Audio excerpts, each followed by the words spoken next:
Hi there, this is Maggie, and this video is going to be about creating an in-the-hoop basket. Now, I figure I should warn you, sometimes my videos will start with a bit of silence because I absolutely hate the tinny music you get on YouTube. I am going to be working on a Mac computer. If you have a PC, please don't be frightened, because those of you who are at all familiar with the programs, the commands are the same. They are just in a slightly different place. And in the Facebook group, if you don't know where they are, we'll be happy to take screenshots and show you how to walk it through. Okay, so this is what we are making. It will be quilted.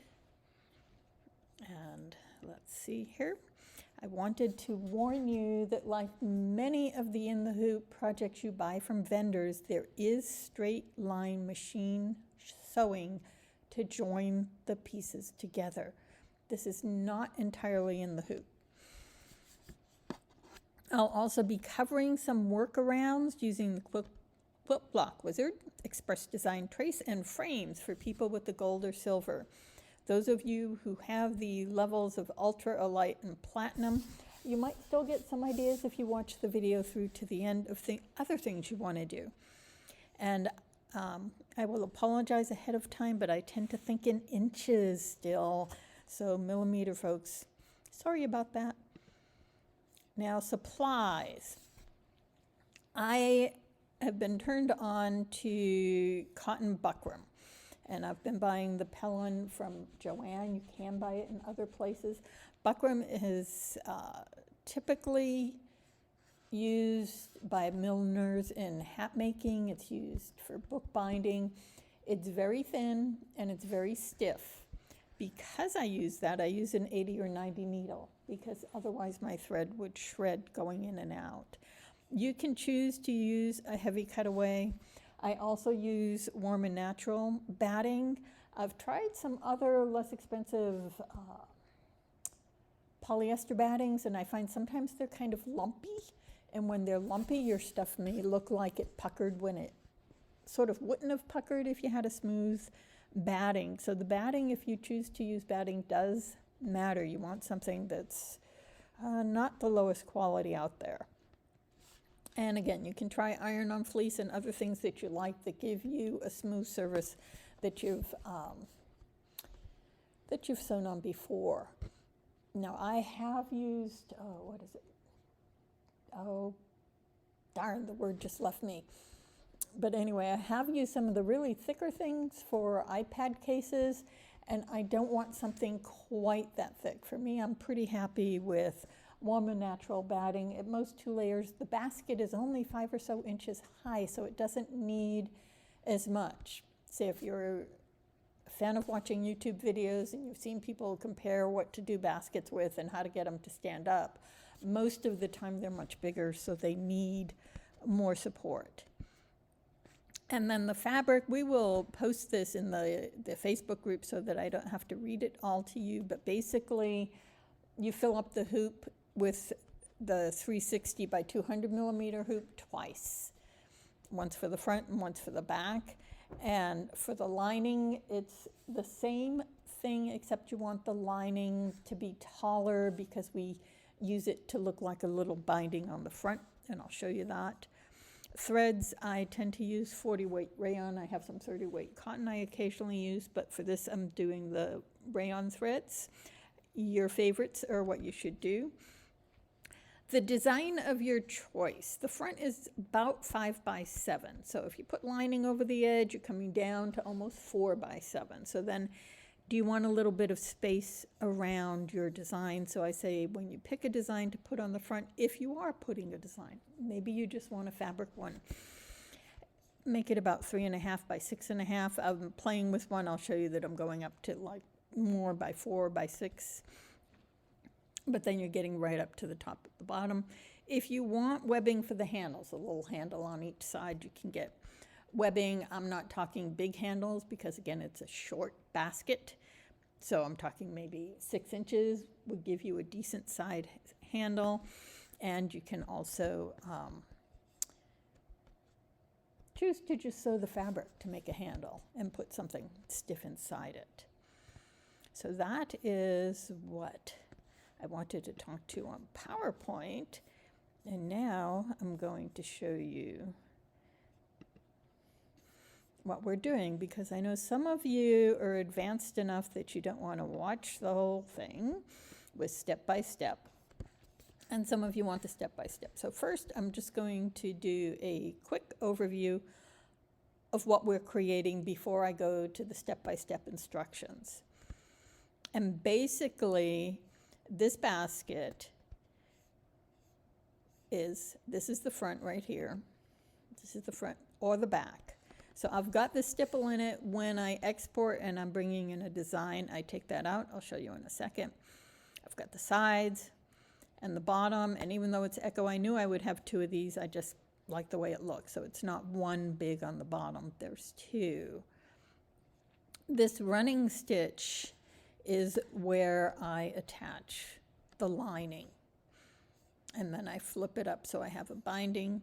These two stitches I've added, you won't see them in the next one that I show you, but this is just to remind you not to cut on the line because you're going to be stitching, so you want a little fabric.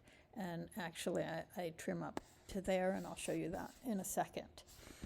So if you're just jumping the gun and running ahead, what you would be doing is using Quick Create and a rectangle and choose a fill. And I've got the sizes here, and we'll put them up in the Facebook group so you can reference them. But basically your sides are basically half the front, and same thing with the bottom. We're going with 5 inches high by 7 inches long and all these little bits. And again, we will post that in the Facebook group. So then, oops, this is how to walk it through. Sorry about that. And we are doing, when I export it, I actually have a blank with it, but you can go up to here and you go to properties, and you would take your fill off and you would say no fill. And when you say no fill, then you have a blank spot. And what you would do is in your embroidery module, you'd pick your front design and go into Quilt Block Wizard to put some quilting around it. And that, again, all of this I'll walk through one step at a time, but I just am giving the overview for the people who are advanced. And this is one example. This is Embroidery Library's design in the center, and it was brought into Quilt Block Wizard with the 5x7 size when you go through that, and then you can plunk it in the front as a copy and paste. I tend to put pieces together in the embroidery module. I'll have a bunch of different pieces and then I'll copy and paste them together. My reason being, I don't like to insert embroidery designs into digitizing because it will often change the stitches. So if you insert a cross stitch design, and I've put up pictures in the Facebook group so people can see it, you sometimes end up with little bits of satin fill because digitizing is trying to reverse engineer what it sees, and it won't give you the exact same stitching. And if you paid for something and they did some really beautiful tapered columns for shaping and such, you don't want to lose that. So it's safer to do all your pasting of a purchase design in embroidery rather than having it get changed a little bit in digitizing. And let's see, so the other thing I was going to show you, this is a different one I've been working on for a front. So this is a little cross stitch design from, we've been working cross stitch last month, and the Santa is from gathered.how, and we have a link to that in the group. And then I paste that Santa. I suppose I should give you a bigger window here. But I had the blank, and then I paste the other one. This isn't exported, so you see the two steps. You'll see that there's the design that you want to stitch first, because you always want to stitch from the inside out when you can.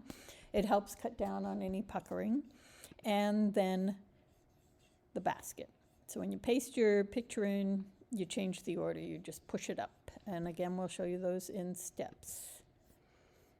Alrighty, now that you've got a kind of basic design, what happens, and here we go, is after you've stitched your lining in, you flip it up, and then when we put the top onto the bottom, in the hoop, we will stitch this line, and this line, and this line. We won't do this because this is a boxed corner, and we won't do that because it's the top. And what you do for the lining, I do not hoop the lining separately. I like as few hoopings as I can get, so this is a 2 hooping project. I flip the lining over and then trim it to match the front of the basket. And whoops, I didn't mean to end the slideshow on you, sorry about that. And I put those lines, and we'll do that when we digitize, into the program, and then clip up here to the corner so that when we do our corner boxing, it works. Then what we're doing also is sewing, although we do this in the hoop, the lining, we do all of the lining outside of the hoop except for the front part that you see from the outside of the basket. So if you're not perfect straight seamstress with the great seams, you don't have to worry as much about it because they'll be on the inside and they'll be turned out. And again, we'll show you that when we get there. So let's see here. I think this is as far as I wanted to do for an intro. I know we have people who are going to run ahead, and I'm going to stop the recording to see how long it is. I like to do it in pieces.